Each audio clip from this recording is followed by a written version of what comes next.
to look for. Hi, everybody. Cindi McIntosh here with Scotweek, and I am live here with executive producer Carter Boehm. Hello, everyone. We're so happy to be here with you today. We are on location, live, bringing to you some very special interviews and footage from the set of the movie Robert the Bruce. And we're so happy to be here. Hang on, they haven't started yet. Okay, here we go. Hi everyone, it's Cindi McIntosh with Scotweek, and I am here with Carter Boehm, executive producer of the movie Robert the Bruce. Hello, everyone. And we're so happy to be here with you. Today we have some exciting interviews planned for you. We're going on location to the shooting and filming locations for Robert the Bruce. Mm-hmm. And we have a full day of events. This is going to go on for about 4 hours.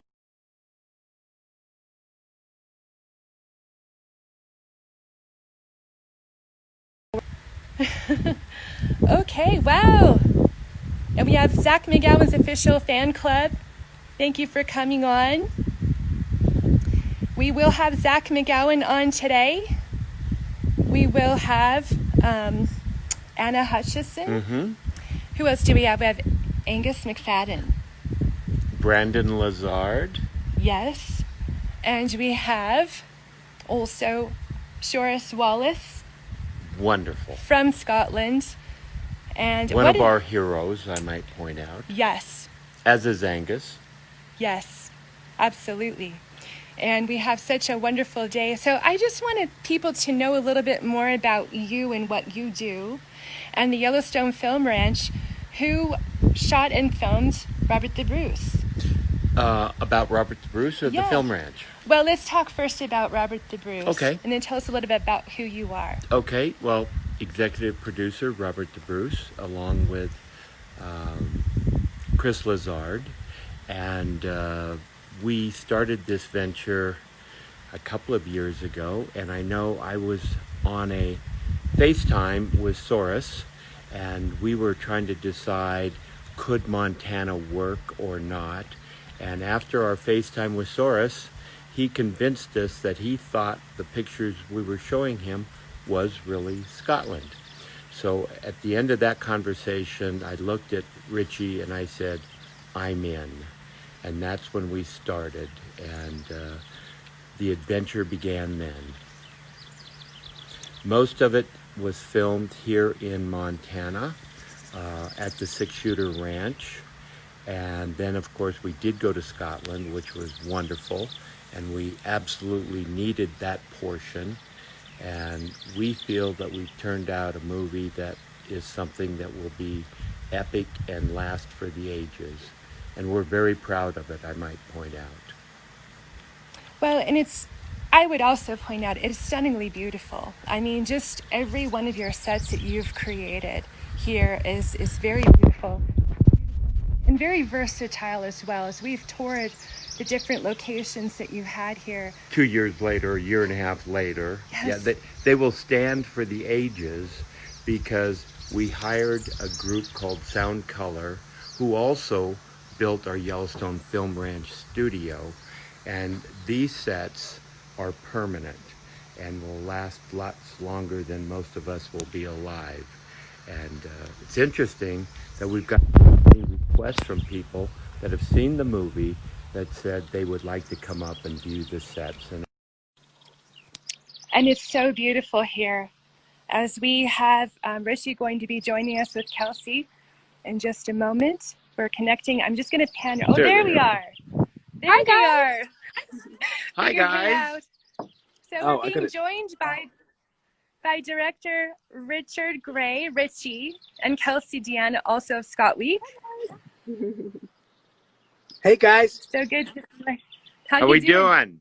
You got a pretty view. You got a pretty view as we do? You have as pretty or prettier?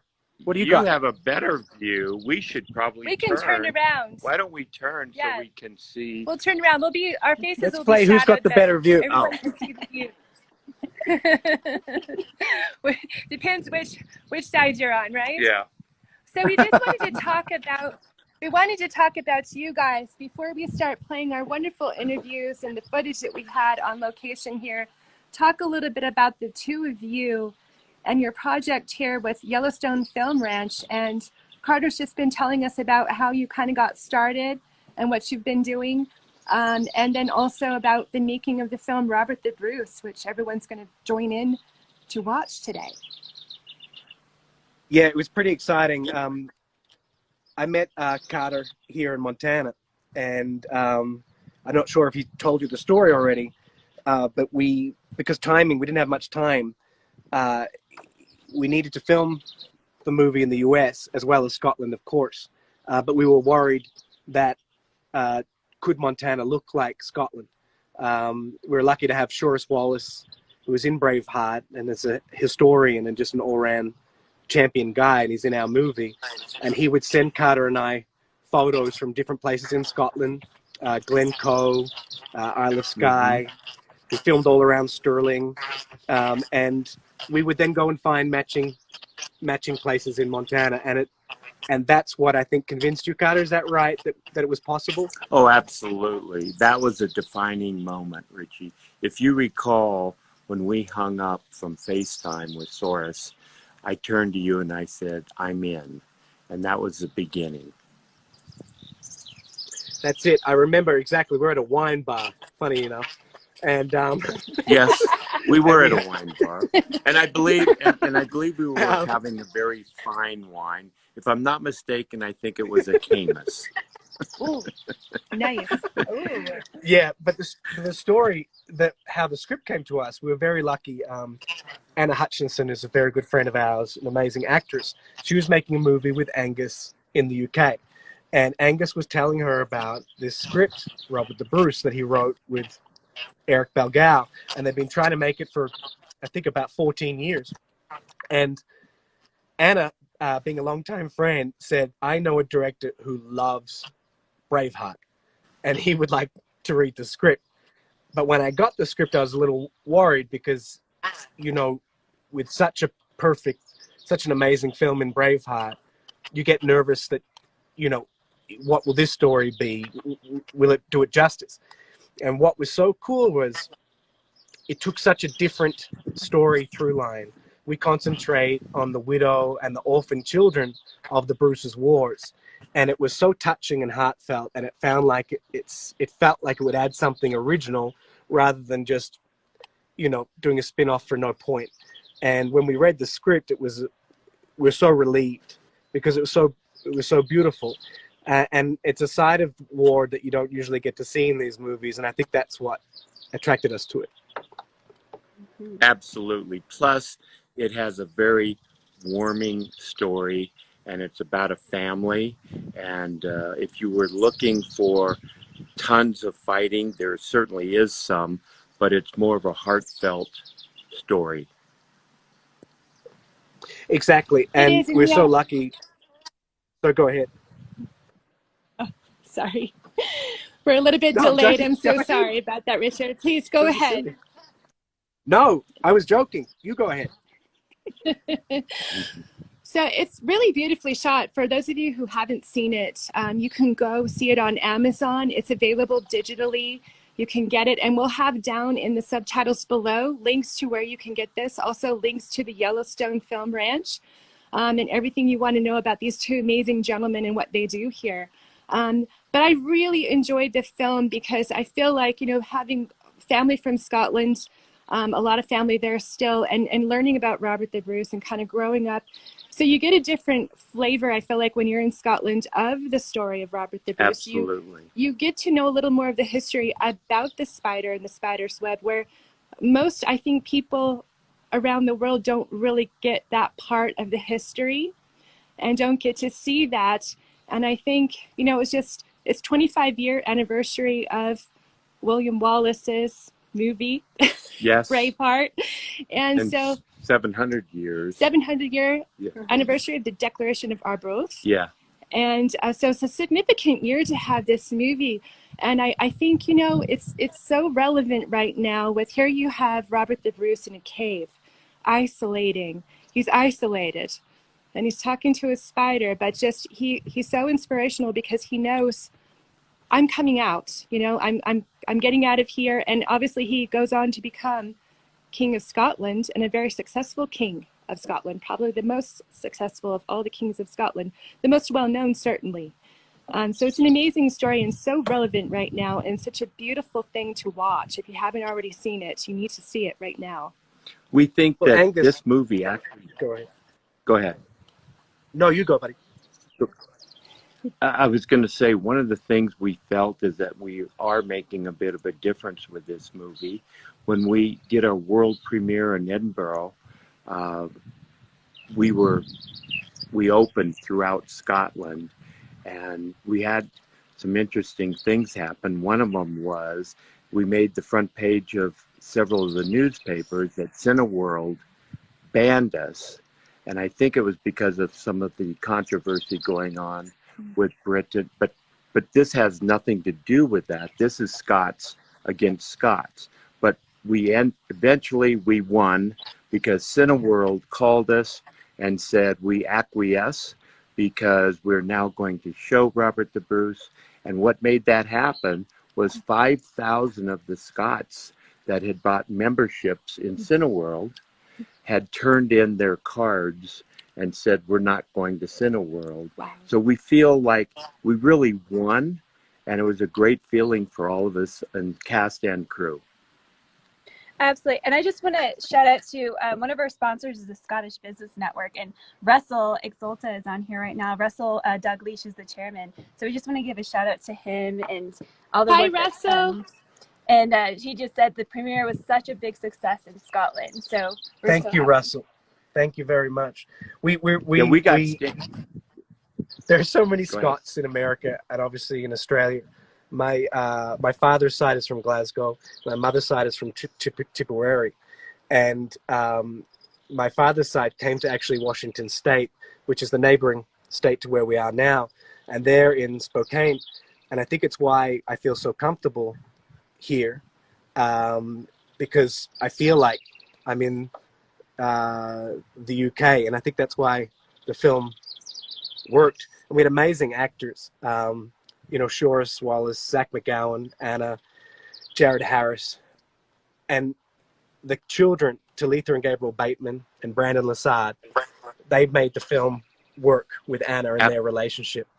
And Angus is Robert the Bruce, as far as I'm concerned. When I was 15 and Braveheart came out in Australia, that was it. That was it for me. And when I see Angus, I see Robert the Bruce. And so to have him deliver with Eric such a heartwarming, beautiful script, it was a bit of a dream come true. You know, one of the things that we haven't brought up yet is the harsh conditions. And that brought about, I'll go in a moment, but the harsh conditions brought everybody together. And we were definitely a family. And because it was 20 and 25 below, and I just remember that the actors were going into the warming tents. They had buffalo hides on, and then they went out to shoot. And we had people literally having to put hides on them when we said, wow. Yeah. Wow. And so that was really interesting. And of course, there was nowhere to go because it was the middle of the winter and most things were closed. So at the end of the day, we all went back to the Pioneer and Copper John's, and everybody just socialized together. Nobody went, I mean, we were just a very close family, and it was wonderful. We all cried when it was over. Oh, God. And Carter, do you remember me asking you whether we would need to purchase snow machines? Yes. Well, you know, I'm from Montana, and so Richie, he said, well, should we go out and buy some virtual snow machines? And I just looked at him, and I said, I think we can spare that expense. And of course, we had so bad. How many vehicles that rolled over? 2 or 3? Well, we were very safe We had on the set, though, Carter. There wasn't. I don't remember any vehicles falling over. But, but why we were so lucky, and again, sounds ridiculous to say lucky, but when we flew to Scotland at the end of our shoot, which was hellishly bad conditions, we flew into the Beast from the East So literally we're filming in Scotland during The Beast from the East, but it led to this cinematography, and you mentioned cinematography. John Garrett did a phenomenal job. And those opening images, the opening shot of the film is flying in, to Isle of Skye. And, we have a lot of fun asking Scottish people, can they pick which location is where? And we'd love to hear about that from you guys. If you can pick where Glencoe is, if you can pick where Portree is versus some of the Montana location, it's kind of fun. And Shoris Wallace is listening right now, and he was our guy. So if you think anything doesn't look like Scotland, we can blame him. And get ready for the barrage of insulting words I'm about to get. And a big shout out to you, Shoris. Thank you so much for joining us. And we also have Craig McGinley on, and we're so happy to have both of you on and watching today.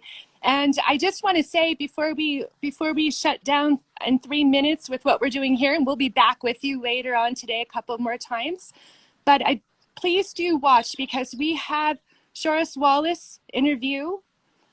We have Anna Hutchinson. We have Zach McGowan. Angus McFadden. Yes. Zach and Brandon, the whole cast coming on today. And thank you so much to Scotweek for making it happen. Well, thank you guys so much. You guys are Scott. incredible. These two, their hospitality while you're in Montana is incredible. So if you guys haven't already checked it out, check out YellowstoneFilmRanch.com. They have some amazing projects in development that maybe we'll get a little sneak peek with later if you guys are still tuning in. Montana's an amazing place to film. It can double for so many different locations, and we'll pick their brain later and tell you all about that. And also tune into Scotweek. This will be going on Instagram, Facebook, and YouTube. So thank you. Also, we have amazing partners that have submitted videos. So we have the Society of Antiquaries of Scotland. They have experts that have studied Robert the Bruce, so you'll see some fun things. We have people that have gone around Scotland to the battle sites and monuments of Robert the Bruce. So please tune in. It's going to be an amazing day. Thank you all so much. Thanks, guys. See you soon. Thank you. Thank you. And a big shout out to Diana McFarland, part of the Scotweek team of Red Rubber Media. Diana is back in mission control in her office, orchestrating everything. She's cut all the film. She's put things together so that we will keep ourselves on track all day long to bring you all of this exciting footage and film and interviews with everyone. So it's going to be an exciting day, and we can't wait to see you back here. Yes, thank you to Diana. Thank you to Scotweek. Thank you guys. all. See you soon. See you soon. Bye for now. So stay tuned. There's going to be a quick minute off, and then we'll be right back on at 11:20, actually 10:20 Pacific Standard Time. Shoris, we wish you were here with us as well. And a shout out to some of our board members for Scotweek. Steve Cook. Thank you for your support. And you can all listen to Steve Cook Sunday nights, 5:30 Pacific Standard Time. He plays live, and it's great. It's fantastic. The Sound of Distance. Okay, love you all. We'll